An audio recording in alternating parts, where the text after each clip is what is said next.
Hey there, it's me again. I'm just posting a quick little, not really an update here.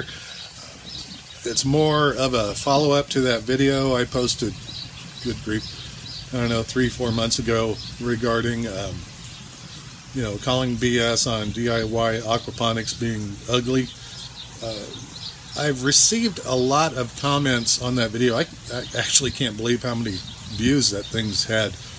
Never had a video go bonkers and fly like that. But the point here is that I got a lot of comments on that video and suggestions from people. And put it this way, when you read somebody's suggestions, you can oftentimes tell where they are getting their information.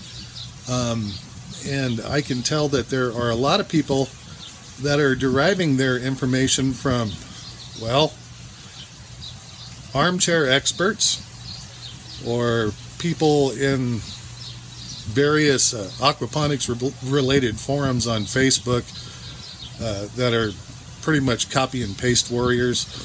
I think there was a guy, I think his name was Dennis Hamilton, that is always flying around in those groups on Facebook, and that's all he does is ridicule people's stuff and copy and paste things. Okay.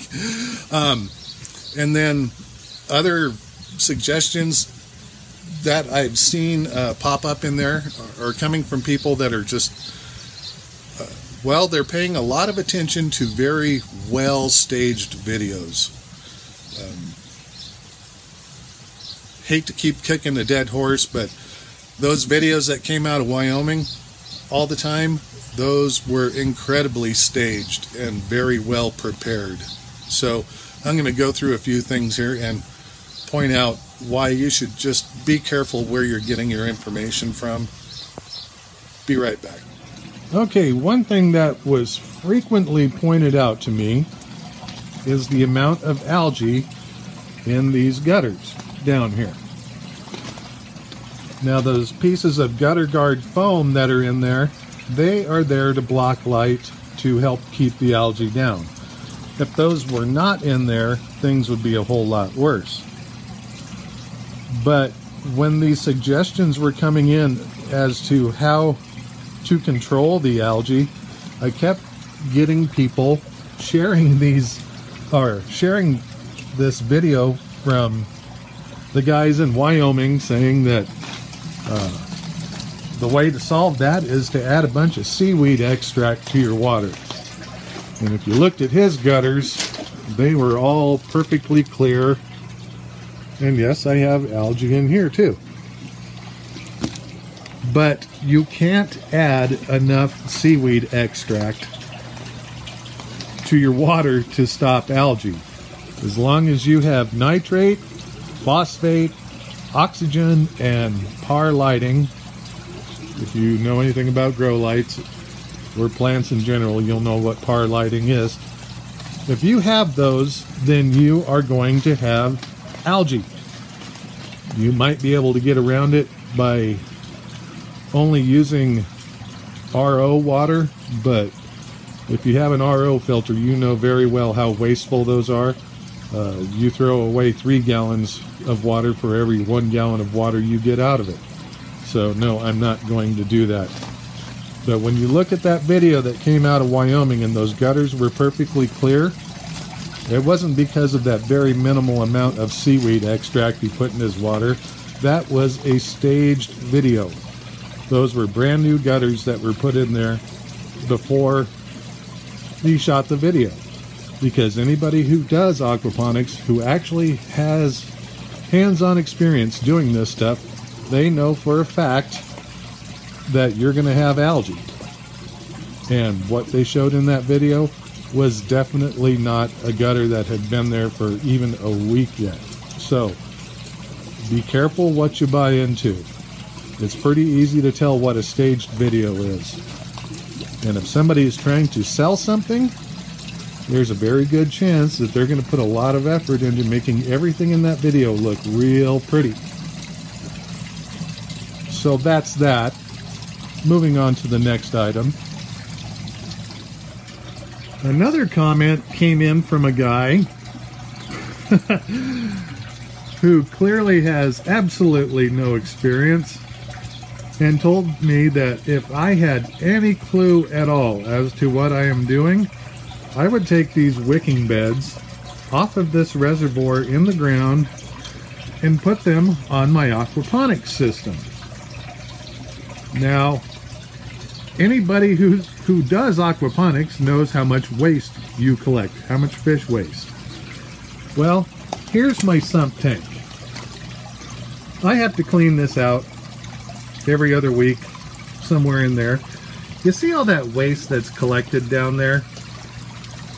If my wicking beds were on my aquaponics system, all of that fish poop would be collecting in the bottom of the wicking beds.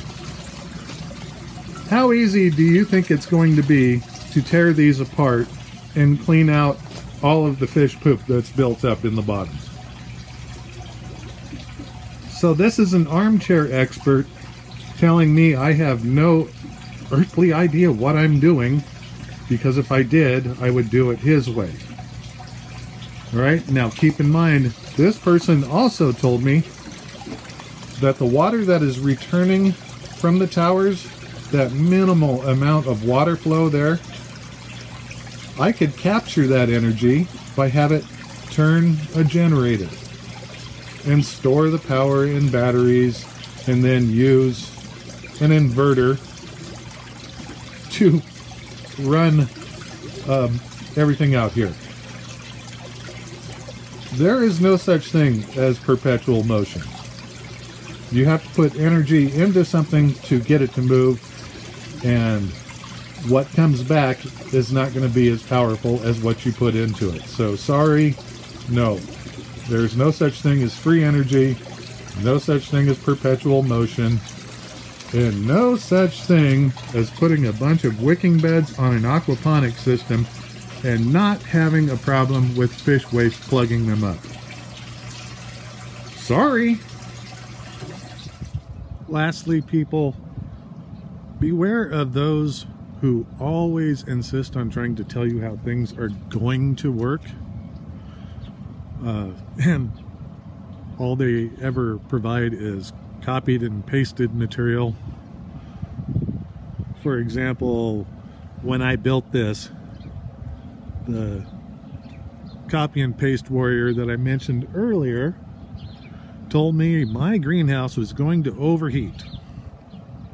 And I wasn't even done building anything. I just posted a picture to show my progress, and he thought for sure that was the final product. Well, no, I added swamp coolers to the greenhouse. I have them on both sides. Those fans, they pull enough air through the greenhouse to cool it down through those swamp coolers. I also have a misting system, and this summer I'm putting a 40% shade cloth over it. It doesn't get too hot in here, not even on days when it's 100+ degrees outside. Plants survive just fine. People that insist that everything has to be so high-tech and all this water testing. Well, you see that kit right there? I test my water maybe once every other month if I'm bored. I've told people 1,000,000 times, well, maybe not 1,000,000, 500,000, that aquaponics works by accident.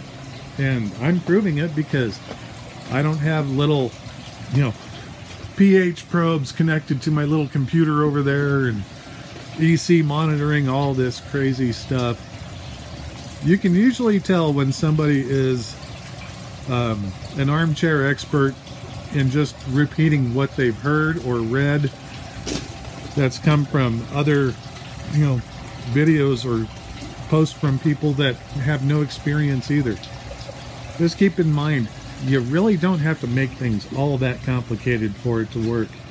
And the people who often offer crazy suggestions, for ways to make your system overly complicated, those aren't the best ones to pay attention to. You have internet access if you're watching this video. Go to college websites, university websites where actual experts, documented experts are publishing information I say avoid those forums and Facebook groups like the plague, because the majority of those people in there are just full of crap and full of themselves. So be careful where you get your information, people. That's it. Take it easy. Catch you around next time. Bye.